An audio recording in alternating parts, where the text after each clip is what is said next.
अस्सलामुअलैकुम दोस्तों, ये शख्स का नाम है फारूक अहमद। ये अपनी बेटी के सामने गिड़गिड़ा रहा है। इसकी बेटी का नाम है सिमरन परवीन। आप लोग यहाँ पर देख सकते हैं, ये गैर मुस्लिम लड़के से शादी करने के लिए कोर्ट को पहुंची है। चलो सबक करा देंगे, चलिए चलो हम शादी ब्याह सब कर देंगे, जैसे बुद्धि से बेटा जिंदगी चले आना। एक बाप अपनी बेटी को मनाते रहा, लेकिन बेटी बाप की बात नहीं मानी। फारूक पढ़ाई के नाम पर अपनी बेटी को पढ़ने के लिए कॉलेज भेजा करता। ये वहीं पर जाती और पढ़ना सीख गई। और फारूक ने अपनी मेहनत की कमाई से एक फोन भी खरीदा था। अपनी बेटी परवीन को उसने गिफ्ट किया था। क्योंकि बेटी पढ़ी लिखी थी, इसी वजह से बेटी ने फेसबुक का अकाउंट क्रिएट किया, जिसके बाद में फेसबुक पर उसको एक लड़के से मोहब्बत हुई जिसका नाम है विजय। जब इसके माँ बाप सो जाते हैं, उसके बाद में ये विजय से चैट करती है, जिसके बाद में विजय से इसको मोहब्बत हो गई। मोहब्बत इतनी बढ़ जाती है कि ये एक दिन कॉलेज के जाने के लिए घर से निकलती है। परवीन अपने आशिक विजय को व्हाट्सएप के जरिए से बुलाती है और उसके साथ फरार हो जाती है। यही नहीं, ये दोनों मंदिर में जाते हैं, उसके बाद में शादी भी कर लेते हैं। इस लड़की का बाप फारूक पुलिस स्टेशन जाता है, अपनी बेटी गुमशुदा हो गई है ये रिपोर्ट लिखाता है, जिसके बाद में पुलिस जाती है विजय के घर पूछताछ करने के लिए। घर वाले बताते हैं वो तो कोर्ट को गया है शादी करने के लिए, जिसके बाद में पुलिस कोर्ट को पहुंचती है। उसके बाद में इसका बाप यहाँ पर मौजूद है। फारूक भी वहां पर पहुंच जाता है और अपनी बेटी के सामने हाथ जोड़ता है, रिक्वेस्ट करता है और कहता है कि मेरी बेटी मान जा, वापस घर चल, मैं तेरी शादी कराऊंगा। लेकिन बेटी अपने बाप की बात नहीं मानती।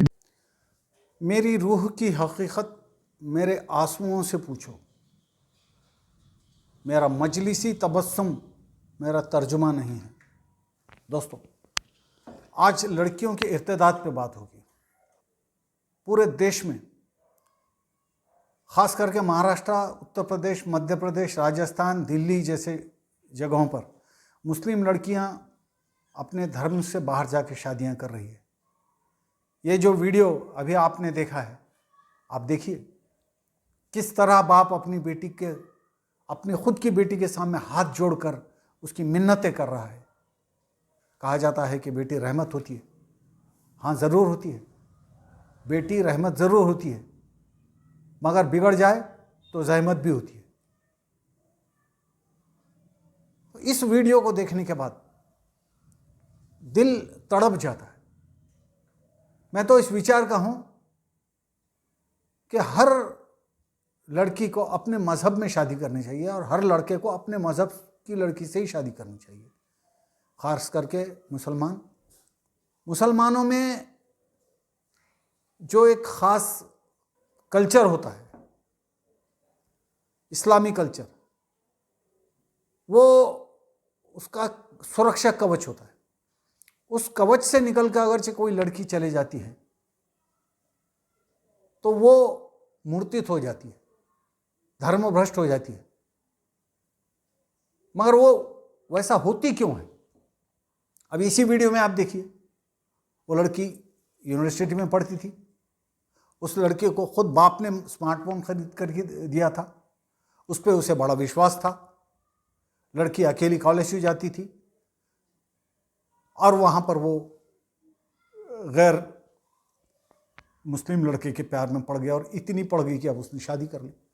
एक लड़की पाकिस्तान से भाग के आ गई और अखिलेश सिंह नाम के एक लड़के से शादी कर ली। मैं ये कहना चाह रहा हूँ कि मुसलमान हमेशा से लड़कियों को पढ़ाने में कंफ्यूज रहे। हमारे हमवतनी भाइयों की लड़कियाँ जिस तरह से पढ़ती हैं, ऊंचे ऊंचे पदों पे जाती हैं, तो मुसलमानों को भी लग रहा है कि हमारी लड़कियां पढ़ेंगी, ऊंचे ऊंचे पदों पे जाएंगी, लेकिन साथ में वो अपने मजहब से कॉम्प्रोमाइज करेंगी, ये किसी के जहन में नहीं होता। आपको एक बात का ध्यान दिलाऊं, जो अक्सर इस बात की तरफ अब मुसलमानों का ध्यान नहीं रहा है, और वो है महरम की व्यवस्था। इस्लाम में, कुरान में साफ साफ ये कहा गया है कि औरत को बगैर महरम के घर के बाहर निकलना नहीं चाहिए। और भारत से लेकर सऊदी अरब तक अब महरम की व्यवस्था को कॉम्प्रोमाइज़ करने का मामला चल रहा है। 45 साल की उम्र के आगे की औरतों को अब हज पे अकेला जाने के लिए इजाज़त दी है सऊदी गवर्नमेंट ने। बेपर्दगी शहवानियत के रास्ते खोलती है, बेपर्दगी अश्लीलता के दरवाजे खोलती है, बेपर्दगी खराबी का पहला दरवाजा है। अगरचे इस बात को और आसानी से समझना है तो मैं महात्मा गांधी की एक बात की तरफ आपका ध्यान मबजूल कराना चाहता हूँ। और महात्मा गांधी ने यह कहा था कि स्वतंत्र भारत में आबकारी से, आबकारी कहते हैं शराब बेचने को, आबकारी की कमाई से स्कूल खोलने पड़े तो मैं अपने बच्चों को जाहिल रखना पसंद करूंगा, यानी अज्ञानी रखना पसंद करूंगा। यानी शराब की कमाई से स्कूल अगरचे खोले जाएंगे तो उन स्कूलों में जो बच्चे पढ़ेंगे उससे तो ज़्यादा नुकसान समाज का शराब पीने वालों से होगा, समाज के कई संसार उद्ध्वस्त हो जाएंगे। ठीक इसी तरह मुसलमानों को अपने उच्च शिक्षा संस्थान खुद खोलने होंगे जिसमें पर्दे की पूरी एहतियात करनी होगी, और अगरचे वो नहीं कर सकते तो बच्चों को उतना ही पढ़ाओ जिसमें भला हो। इंटर तक पढ़ाकर, मैं बड़ा बोल्ड स्टेटमेंट कर रहा हूं कि इंटर तक पढ़ाकर उनको उम्र खानादारी में आप माहिर बना दो और उनकी शादी कर दो। आमतौर पे होता यह है कि ग्रेजुएट पोस्ट ग्रेजुएट लड़कियां भी तो अंत में जाके संसार ही करती हैं। मैक्सिमम लड़कियां हम जब यही करती हैं तो क्यों ना फिर उनको पहले से ही तैयार किया जाए। याद रखिए आने वाले चंद सालों में घरेलू लड़कियों की ही मांग बढ़ने वाली है। डॉक्टर इंजीनियर तो एक कॉल पे मिल जाएंगी आपको लड़कियां, लेकिन घरेलू लड़कियां नहीं, अभी से शॉर्टेज चल रहा है। और ज्यादा पढ़ी लिखी लड़कियां जो होती हैं वो संसार करने के काबिल नहीं होती हैं। जो खाना घर में बनाया जा सकता है उसको बाहर से ऐप से मंगाने का चलन बढ़ गया है। आप समझते हैं कि होटल का खाना इंसान के लिए बहुत फायदेमंद होता है, हेल्दी होता है। होटल वालों ने क्या आपके सेहत का ठेका लेके रखा है? हैदराबाद में कोविड में एक साहब की बीवी का इंतकाल हो गया, 40 साल की उम्र थी। वो चाह रहे थे कि भाई कोई दूसरी शादी कर ले, छोटे छोटे 2 बच्चे हैं। उन्होंने सियासत अखबार में एक ऐड दी थी और उनके पास ढेरों प्रोफाइल आई, ढेरों कॉल आए, और आप ताजुब करेंगे, कोई सीए है, कोई डॉक्टर है, कोई इंजीनियर है, कोई बड़ी पोस्ट ग्रेजुएट है। तो इससे यह पता चला कि जो हाईली एजुकेटेड औरतें रहती है वो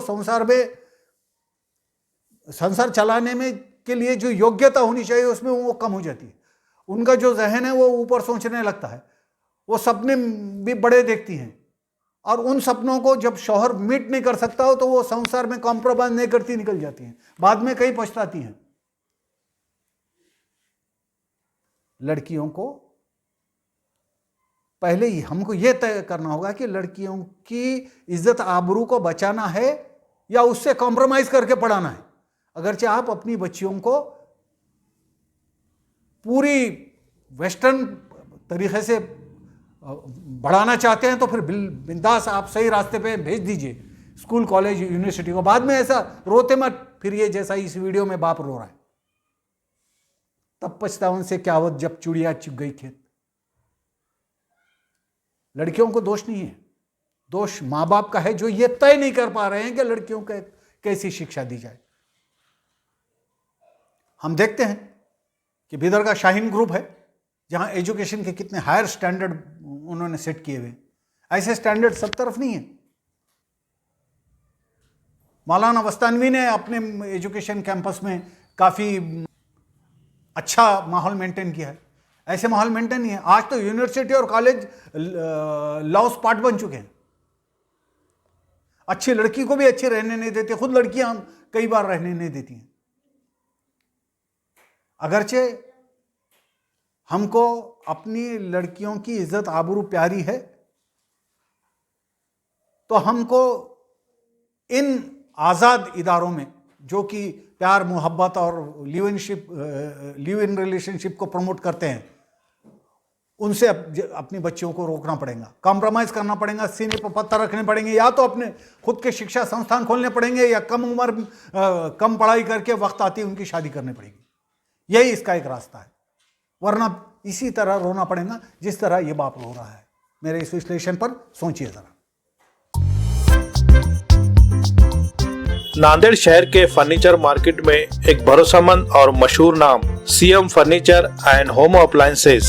उम्दा क्वालिटी, वाजबी दाम, यही है हमारी पहचान। हमारे यहाँ नामी गिरामी कंपनियों के सागवान और वुड बेस मटेरियल से बने बेहतरीन bedroom set, sofa set, tea table, अलमारियां, dining table, sleep well mattresses और ब्रांडेड कूलर्स और दीगर तमाम तरह के फर्नीचर्स। इसके अलावा ऑफिस फर्नीचर में office table, revolving chair, visitor chair और ब्रांडेड कंपनी के फाइबर चेयर भी दस्तयाब है। शादी व दीगर तकरीबात के लिए हस्बे जरूरत और साइज के मुताबिक फर्नीचर तैयार किए जाते हैं। एक बार जरूर तशरीफ लाएं। प्रोप्राइटर नवाब यासिर और नवाब जुबैर।